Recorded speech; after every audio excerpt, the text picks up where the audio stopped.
Welcome. This channel is dedicated to truth. Truth is immutable. Truth is timeless, whether it was revealed a moment ago or a million years ago. This is what makes truth an unfailing foundation to build successful lives on. This is why we bring you empowering teachings from the past where life wasn't so fast and people weren't constantly tempted to have a clearer focus on the more important things in life. This focus made them more in tune with God. The teachings we bring you, while they are founded in Scripture, they aren't clouded by dogma or religious rules and traditions. These spiritually based individuals we bring you, they know the who, what, where, and how of God. That is, who God is, what God is, where God is, and how God works. Once you program or reprogram yourself with this knowledge, this truth, you will then live the life of your deepest desires. So if you're a person that's always felt like there's more to life, more to Scripture, then subscribe now and join us on this journey. Today, we bring you Henry Thomas Hamblin, born in 1873 and died in 1958. He was an English metaphysician and New Thought author. The essence of Hamblin's metaphysical experience and philosophy was of the omnipresence, omnipotence, and all goodness of God. Hamblin believed that abounding health, sufficiency of supply, achievement, accomplishment, and joy indescribable are the normal state for us, and that to achieve this state, we need to come into harmony with universal law. Over time, the emphasis of Hamblin's written work evolved, as every true seeker does, from showing people how to change their lives through right thought and faith, to teaching them how to find the living consciousness of God for themselves alone. We bring you his great work, Within You is the Power, in a condensed version. Within You is the Power. Prologue. This is a foundational text in the New Thought movement, written in a clear, straightforward style. The book guides the reader to the realization that all power, peace, health, and abundance reside within them. Hamblin's work stands on the fundamental principle that we're not victims of circumstance, but rather the creators of our reality through the intelligent and deliberate use of our minds. The book's core message is one of profound self-empowerment and spiritual discovery, urging us to turn inward to find the solutions to all life's challenges. Part 1. The Great Within. Hamblin begins by asserting the central truth of his teaching, that all power is from within. He argues that humanity has spent far too long searching for external sources of power, whether through material possessions, social status, or the approval of others. This outward focus is a fundamental error that leads to a life of struggle and dissatisfaction. Instead, he reveals that there is a great within, a spiritual center or divine self within each person that is the source of infinite power, wisdom, and love. This inner power isn't something to be acquired, it's something to be recognized and released. He teaches that this inner reality is the only true and lasting one, while the outer world of matter and form is ever-changing and illusory. The spiritual world within is constant and eternal. Our mission in life, therefore, is to stop relying on external conditions and to begin drawing all our strength and supply from this inner source. Hamblin's work is a call to awaken to this inner truth and to live from this place of power. Part 2. The Power of Thought. A key component of Hamblin's philosophy is the creative nature of thought. He states unequivocally that thought is a dynamic, creative force that shapes our reality. Every thought we think is a seed planted in the fertile ground of the universal mind, and it will eventually bear fruit in our lives. The conditions we experience, be they good or bad, are simply the external manifestations of our dominant thought patterns. Hamblin explains that we can either consciously direct this power or allow it to operate blindly, creating situations that we don't want. He contrasts positive and negative thought following. First, positive thoughts. Thoughts of love, health, abundance, joy, and peace. These align us with the universal creative power, or God, and attract corresponding experiences. On the other side, negative thoughts, thoughts of fear, lack, sickness, and worry, block the flow of good and lead to suffering. The book provides practical guidance on how to control and direct one's thoughts. Hamblin advises the reader to be a constant watcher of their own mind, to discard negative thoughts as soon as they arise, and to replace them with positive and constructive ones. This isn't a passive process, but a conscious, deliberate effort that, with practice, becomes a natural way of being. Part 3. Stillness and Faith.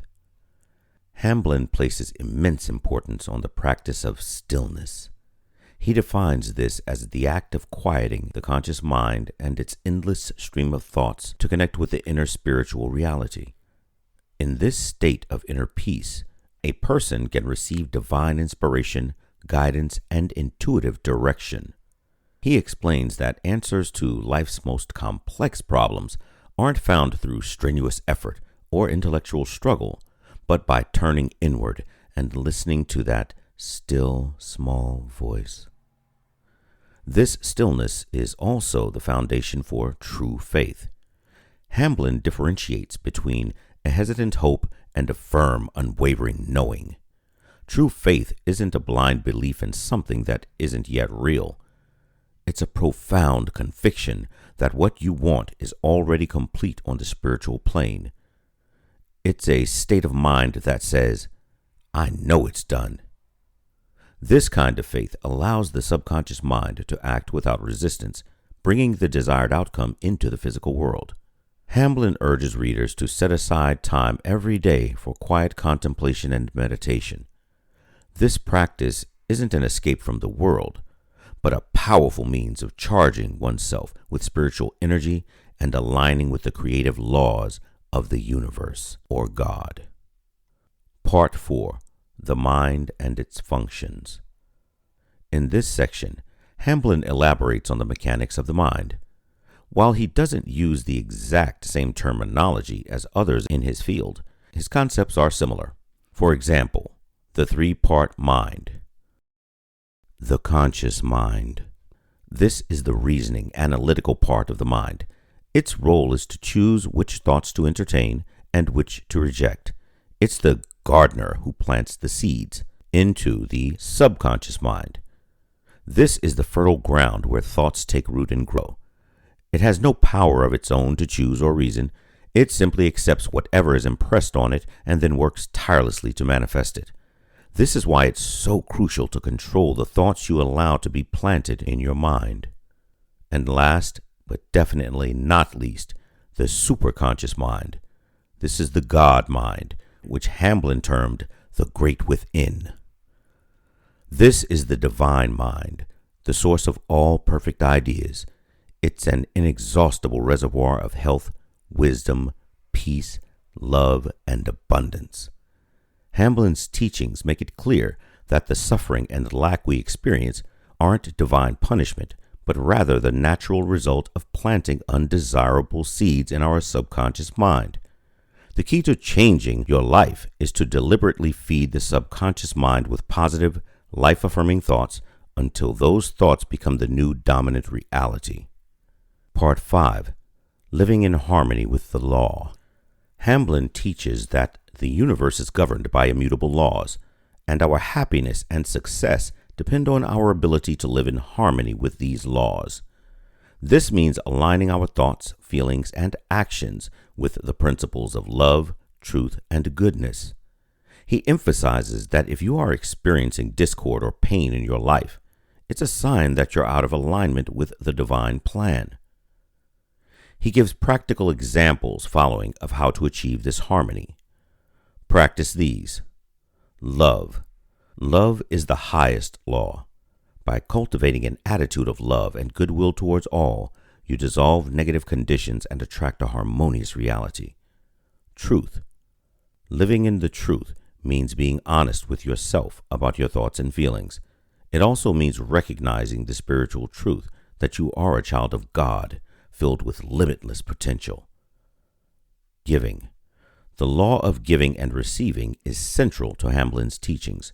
You must give freely, whether it's love, kindness, or money, to receive in abundance. He states that a constant, generous flow of giving is the key to an abundant life. Part 6. Practical Applications and Conclusion. Hamblin's book isn't just theoretical. It's a practical guide for daily life. He provides simple but powerful exercises and affirmations to help the reader implement these principles. Practice these affirmations. A short time should be set aside each night and every morning, if possible, for getting in touch with reality. You should then strive to realize that the body, mind, and soul are just vehicles of expression, mere servants of the true self. This will bring about in time a consciousness of identity with the one eternal Spirit, what Jesus called our Father in heaven. A person can practice like this. My body is not myself, but is merely something that enables me to live this material life and gain experience. And another may be, my mind is not myself, but merely an instrument which I use and which obeys my will. Another is, my soul is not myself, but merely a garment of my spirit. And another could be, my will isn't myself, but is something of which I, the true self, make use. And so on. By this means you gradually approach the great truth, which can't be put into words, and that can only be yours through realization or inward spiritual understanding. The conscious repetition of positive statements to impress the subconscious mind. Emotional control. The importance of mastering your emotions, as they are a powerful engine for manifesting. Fear and worry in particular must be replaced with faith, calm, and persistence. Hamblin reminds us that results may not be immediate. The key is to be persistent in our positive thoughts and faith, not allowing setbacks to discourage us. In his concluding remarks, Hamblin summarizes his powerful message. All that a person can ever desire is already within them.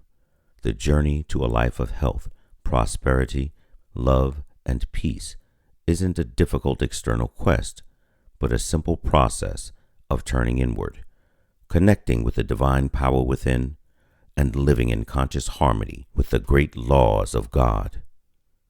The power isn't out there, but within you. The end. Thanks for listening. Please drop a like and subscribe to our channel so that you won't miss as we release other motivational and inspirational content. Peace and blessings be upon you and yours. Have a fantastic day.